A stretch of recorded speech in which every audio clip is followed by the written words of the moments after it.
This is my 1984 Honda Shadow VT700. I traded 2 broken bikes for this, and it was pretty broken itself. I've gotten it to a point now where I'm just doing little bits and tweaks. The main issue that I've been having is that there's a K&N air filter in this airbox and no jet kit. And there's a plane flying overhead, so I'm not going to be audible for about the next 20 seconds. Okay, before my legs go numb the rest of the way. There was no jet kit in here, and they don't really make jet kits for these anymore. You can get a dyno jet kit for like $120, but I ain't gonna do that. So I bought some jets off of jetsrs.com and put them in here, and I've been kind of fighting that. I think I have it almost down, but my plugs are still looking a bit weird. So I'm gonna go up one more main jet size, and I'm gonna show you all how to do that. And I'm gonna show why I think this is a bit lean still in the first place. I have been having a few minor rideability issues. Every now and then it'll just surge a little bit, not very much, and like 90% of the time the bike rides like an absolute dream. But I do feel like I'm missing out on a little bit of top end power. If you thwack the throttle open on the highway, it's just not amazing. I don't know if this is going to focus, but that does look a bit on the white side to me. And I didn't do like a wide open throttle plug chop or anything. This is just after running it. And the plug even looks a little bit fuzzy. So I think I might need to go just a little bit richer. Right now I have one size up on the low jet and a stock main jet. So I'm thinking that I bought one size larger main jet, and I'm gonna try that. I also have 2 shims under the needle. And I'm hoping that sort of approximates the jet kit for this, because obviously DynoJet isn't going to tell me, oh yes, here's what our jet kit is. Here's what you buy to make a jet kit, but cheaper. So yeah, front to back, we're looking pretty much the same. If I had like a clogged carburetor or something, there's 1 carb per cylinder, and I wouldn't expect them both to clog in the same way, so I'd expect to see a differential between these 2 plugs. Since they're the same, I think I just have a jet size issue and a jet overhead issue, because there's a plane landing again, because I live next to an airport. So these Honda Shadows are actually really neat bikes. These came out to challenge the Harley-Davidson Sportster for an economical, easy to ride, easy to own cruiser motorcycle, a V10 cruiser motorcycle. But these have a lot of technology in them. They have hydraulic valve adjusters, so you never have to manually adjust valve tappets. They have a hydraulic clutch that never needs adjusting. And they have what's called offset crank pins, which means that on the crankshaft, the 2 cylinders going up and down there, the rod bearings for them are offset, I think 180 degrees or something like that, to try and smooth out the engine and cancel vibrations with an inherently unbalanced 45-degree V-twin.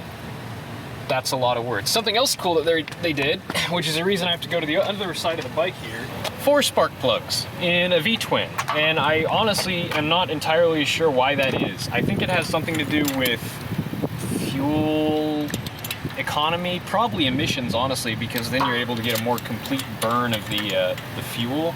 It's a very smooth bike, though, for being a V-twin. There's no buzzing on the highway or anything like that. You can't even tell the motor's running. Unlike a lot of 80s Hondas, though, the engine isn't like an integral frame piece. On my Honda CX500, the engine was actually a structural member. It was a part of the frame. This seat is actually from a Harley-Davidson Fat Boy, I think. I thought I was buying a Sportster seat from the nice gentleman on Craigslist, but then I got it home and I was like, oh wait, this is far too large. And I looked up some pictures on the internet, and it turns out it's from a Softail or a Fat Boy or something. So I cut it way down with a pocket knife, because that's all I had at the time, which is why it's very lumpy and weird. I'm probably going to fix that later in a later video, but for now it's functional because I really wanted to ride, because it's, what, September? Almost October. And I'd rather be riding an ugly bike than not running a bike that I'm trying to make pretty just in time for Christmas or something. Though I have been known to, oh good, it hit the ground. I have been known to ride all winter long. And of course Jake here with the ratcheting wrench that doesn't ratchet. Yay. So what we have going on under the seat here is a whole lot of butchery. Well, actually not butchery, just a whole lot of nonsense. So this bike has twin CDI units that used to live on the stock rear fender back here. I eliminated the rear seat, eliminated where those live, so all that wiring harness and stuff had to get coiled up under the seat here. The CDI units now live under the battery down there, and I created extension wiring harnesses to go back to my aftermarket turn signals, and then another extension wiring harness to go down to here, and it all plugs into the factory stuff. Not a single wire has been cut on this bike. I'm a big fan of not hacking up wiring harnesses because I've had to deal with so many freaking hacked up wiring harnesses, and it is the worst thing ever. So all the factory wiring is still intact. There's like a generic starter solenoid from like a lawnmower under here when mine failed. Something else weird that these bikes have is 2 fuel tanks. And that's one of the things that makes working on this a huge pain, is because I can't take this main tank off unless I'm unless I'm down to like a half a tank of fuel left. Because there's no way to shut off the flow of fuel from the main tank to the auxiliary tank, and I have to disconnect it in order to get the tank off. So if I don't want fuel to go everywhere, I have to run this until the fuel light comes on, which is super fun because it'll go for like 120 miles. 120, what am I at? 132 miles on this tank before the light came on.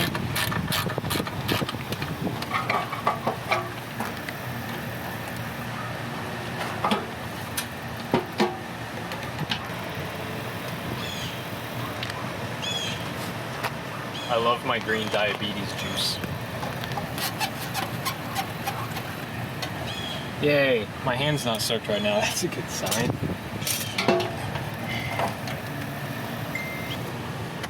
Something nice I've noticed owning carbureted Hondas is that they generally do a pretty good job of making the carburetors relatively easy to get to. I've noticed a lot on Suzuki and Kawasaki's, they tend to sandwich the carburetors between 2 rubber boots. And it's kind of up to you to just smush them out of the way and yank the carb out, which usually is the most frustrating thing in the universe, especially since the rubber gets older with time. And Honda tends to go more for like bolt-off carb boots that can be removed and then the carb's taken out a lot easier and less destructively as I hit my head on the handlebars.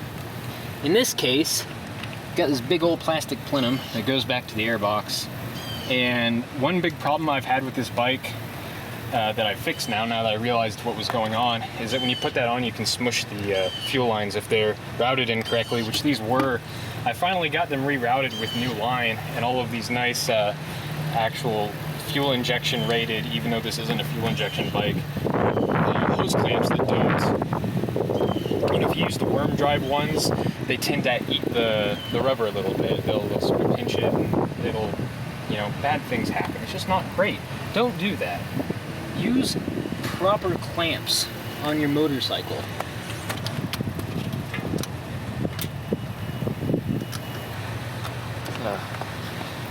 So one nice thing about these bikes is they have this style of choke.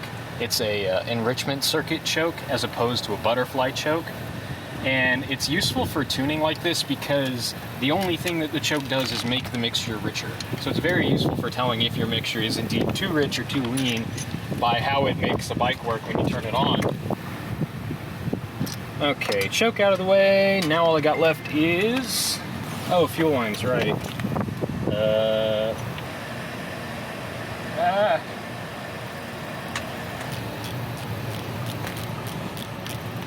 Quite possibly my favorite tool that I have is these little ratcheting bit drivers. So useful. Choke, everything's out of the way. Now you just pull and wiggle.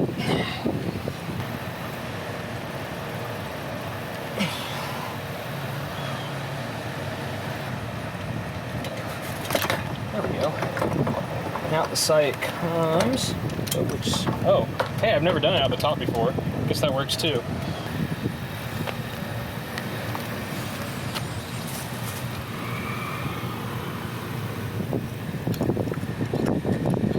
One point that I'd like to impart is that I was able to just undo those with my fingers on the small portion of this. Everyone always over tightens these floats, or these bowls, because, you know, tighter means they won't leak. But it's not even remotely how that works. This is the jet that I'm going after. Oh, I got the holder. But this is the jet that I'm after. This is the main jet. Right now it is a Kahan 120. I think I ordered a 121. So let's go to the mailbox and get my new jets. There we go. So these are 120s. I think I got 122s or something. They're the next step up, and we'll see how that does.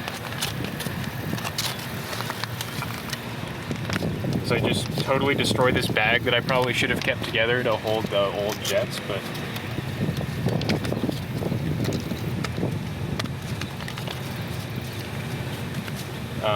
nothing fell out.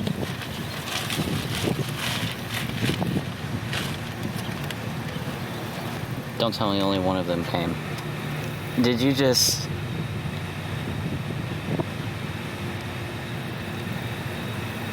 So I have a good recording of your disappointed face?